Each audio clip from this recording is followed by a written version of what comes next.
Masakit lang, nakakalungkot lang. Nakakalungkot lang na some people you trust is, alam mo na, and ayoko po ng ganun.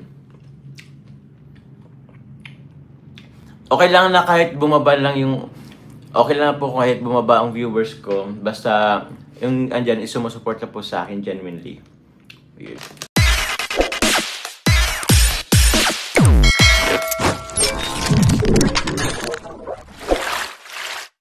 Okay, mga kalingap. Isang mapagpalang umaga, tanghali, gabi po sa inyo lahat. Sana po ang lahat ay nasa mabuting kalagayan at ligtas po sa anumang kapahamakan saan man po kayo dako ng mundo naroroon. Ako po muli ang inyong lingkod, Maestro 21 TV. At sa ating video ngayong araw na ito mga kalingap, tayo muli ay magbibigay ng ating panibagong reaksyon po.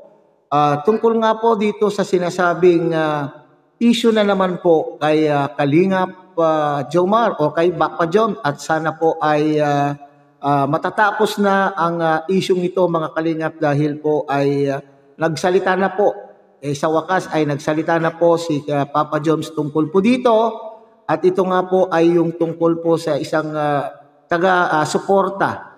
Hindi natin po malaman mga kalingap kung ito pong taga-suporta na ito ay mga viewers or mga sponsors. Okay?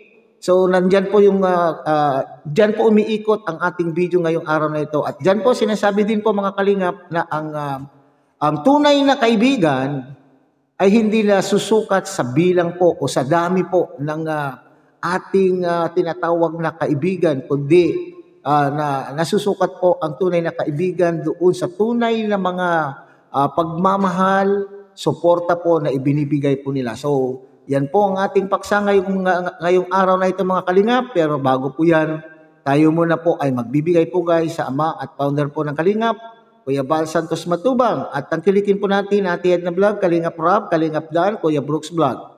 At siyempre kung kayo po ay sumilip sa ating munting channel sa kasalukuyan, ay sana po ay inyo rin pong tangkilikin sa pamamagitan po ng pag-like, share, and subscribe, at tuloy pinutin na rin po ang notification bell. At nang sa ganun, tayo pa rin po ay magsama-sama sa susunod pa pong mga reaction videos na ating gagawin. Likewise, may kalog shoutout po sa ating mga kasamahan po dyan sa Karepa, Kalingap Reactor Partners, sa pamumuno po yan ng aming presidente, Javier De Leon, aka Birador. At ganun din po sa ating mga Kalingap Partners, Kalingap Charity Vloggers, suportahan din po natin sila.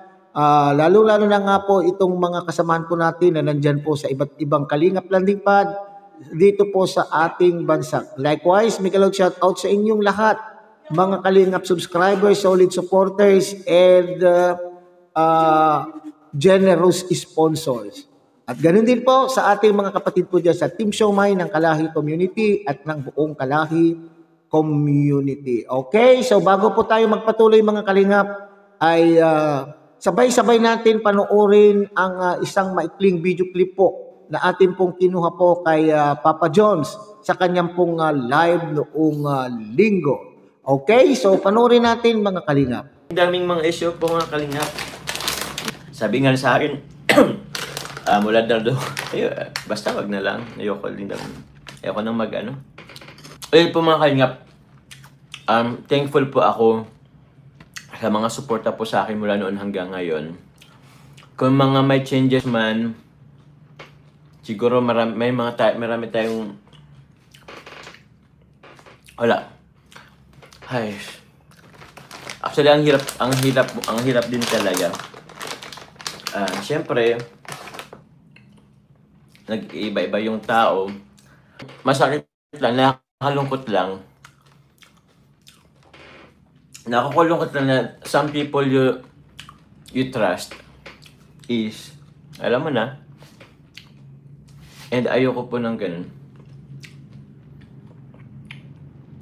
Okay lang na kahit bumaba lang okay lang po kahit bumaba ang viewers ko, basta yung andyan is sumusuporta po sa akin genuinely. Weird. Pero ako, salamat, lagi po ako nagpapasalamat po sa mga sumuporta po mula nun hanggang ngayon. Kaya mo yan, Papa Jones, huwag kang iyak. Okay lang naman po. Dami rin natin na pagdaanan. Mm. Nakalungkot lang talaga. Pero it is what it is. Actually po, hindi lang ako nagsasalita. Hindi lang ako nagsasalita. And yun, ay iniisip na sa akin, walang utang na loob.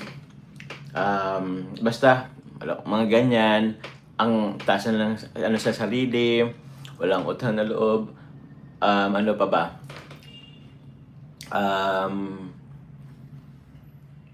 Lumaki ng ulo. Okay lang, hinahayaan ko lang yan. Hindi lang kasi nila alam kung anong totoong nangyayari sa pinagdaraanan ko. Anyway, okay lang yun. Good luck na lang, God bless na lang. Kuya Nel, okay na yung konting blessing basta masaya tayo. Oo nga po, Kuya Nel. Tama po yan. Actually po, I don't want to associate with fake people. I just need the genuine one. Okay lang po kahit konti, basta genuine. Ako naman po, ang inisip ko lang din naman po, yung pwedeng maano po ng mga supporters po. I am totally thankful sa mga supporters and sponsors. Maraming salamat po. Sometimes akala nyo wala na akong utang na loob or wala akong inano. Concern lang din naman ako sa inyo po.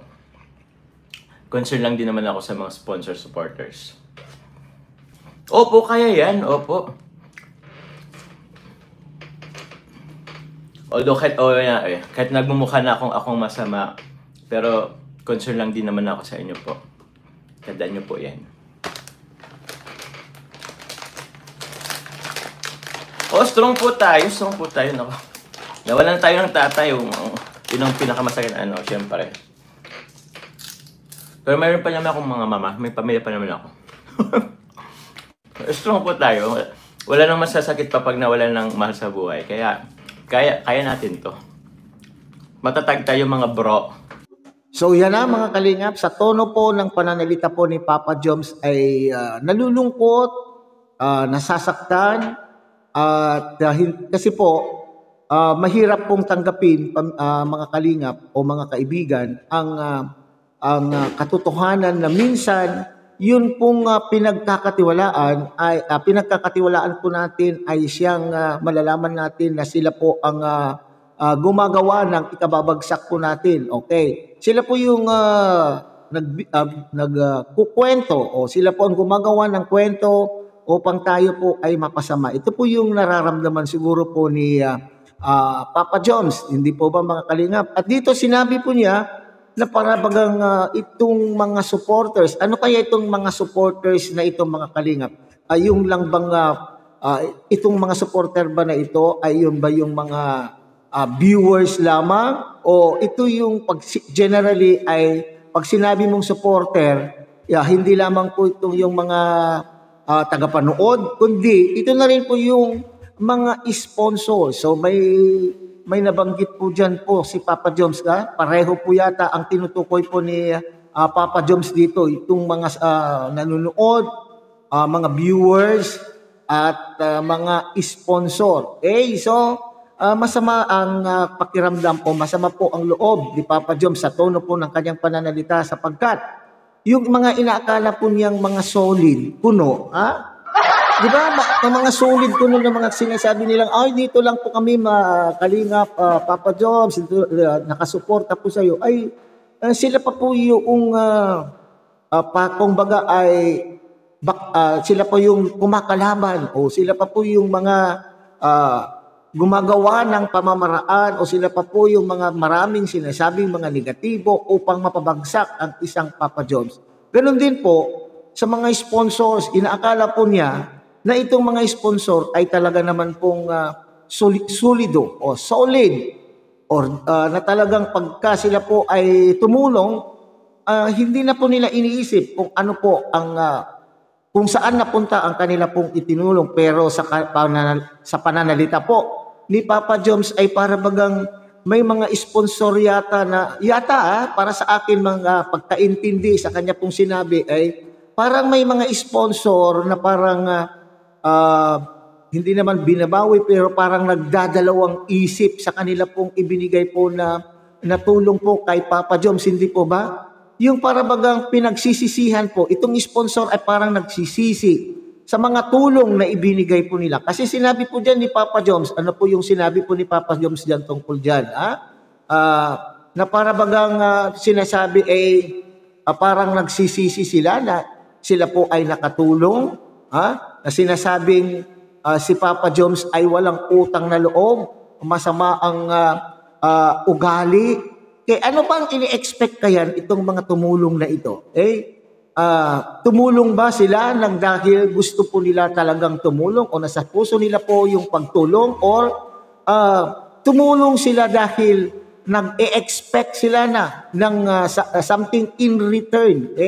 Ano yung something in return? Maaring sila po ay tumulong kasi tapos mayroon pong iniisip po nilang kabayaran. Ano yung kabayaran na yan? Ito po yung maaaring yung gusto nilang mangyari sa ginagawa po ni Papa Joms ay siyang mangyari.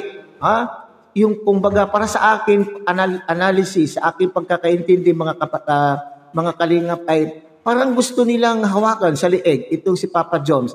Kasi bakit kinakailangan magsalita po sila na walang utang na loob, malaki na ang ulo? So parang pinanghihinayangan po nila yung kanila pong naitulong na po kay Papa Joms. Kung ito man po ay tulong na pagbibigay po ng views, tulong na pinansyal para po kay Papa Joms. Pareho po yan mga kalingap, pareho po yan na parang bagang itong mga taong ito ay pinagsisisihan yung kanilang suportang ibinigay at yung pinansyal na kanila pong ibinigay po kay Papa Joms. Kaya nga po, sabi po niya dyan, mas maigi pa pong di baling pong mabawasan po ang kanyang views o mga viewers kung ang mga matitira po naman po sa kanyang mga nanonood ay mga genuine o tunay, hindi peke, hindi ito yung mga nagsasabi na mahal po nila ay ang Papa Joms, yun pala sa loob-loob ay hindi pala po sila tunay na mga supporter. Okay? So yan niya, sabi pa nga niya dyan, ayaw na po niya ang peke. So, di baling kakaunti po ang nanonood na po sa kanya for as long as ito po ay mga genuine supporter. Totoo po yan mga kalingap.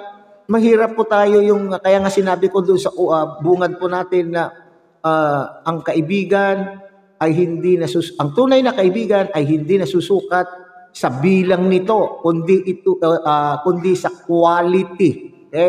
Hindi sa quantity, kundi sa quality of friends na mayroon po tayo. Anuhin mo po yung napakarami, libu-libong bilang po ng kaibigan kung ito naman po, sila naman po ang magtutulak sa iyo sa kapahamakan. Hindi po ba?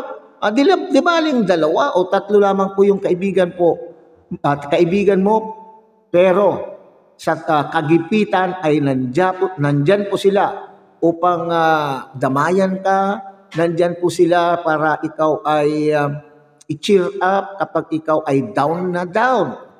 So yan po yung kanya pong pakiusap. So sana sa pagsasalita po na ito ni Papa Joms ay maiwasan na po itong mga ganitong uri. Kung ayaw po ninyo sa isang tao, di wag nyo, hindi po. Ganun lang po yun. Kung ayaw nyo, o di wag nyo. Hindi naman po kayo pinilit. Kayo naman po yung nagpusang sumuporta kay Papa Joms. Ngayon, sa kanya pong pagsasalita, di bali na pong kakunti daw ang kanyang viewers, basta sila po ay mga totoong mga supporters. So yan po ang ating paksa ngayong gabi, ay ngayong araw na ito mga kalingap sa ating video. So muli, tangkilikin po natin Kuya Bal Santos Matubang, Ate Edna Vlog, Kalingap Rab, Kalingap Dan, Kuya Brooks Vlogs. At siyempre, pinakikiusapan po kayo muli ng inyong pong lingkod na sana po ay inyo rin pong tangkilikin ang munting channel na ito sa pamamagitan po ng pag-like, share, and subscribe. At tuloy pindutin na rin po ang notification bell. At nang sa ganoon, tayo pa rin po ay magsama-sama sa susunod pa pong mga reaction videos na ating gagawin. Muli isang mapagpalang umaga, tanghali, gabi po sa inyo lahat. Mabuhay po kayo at God bless everyone.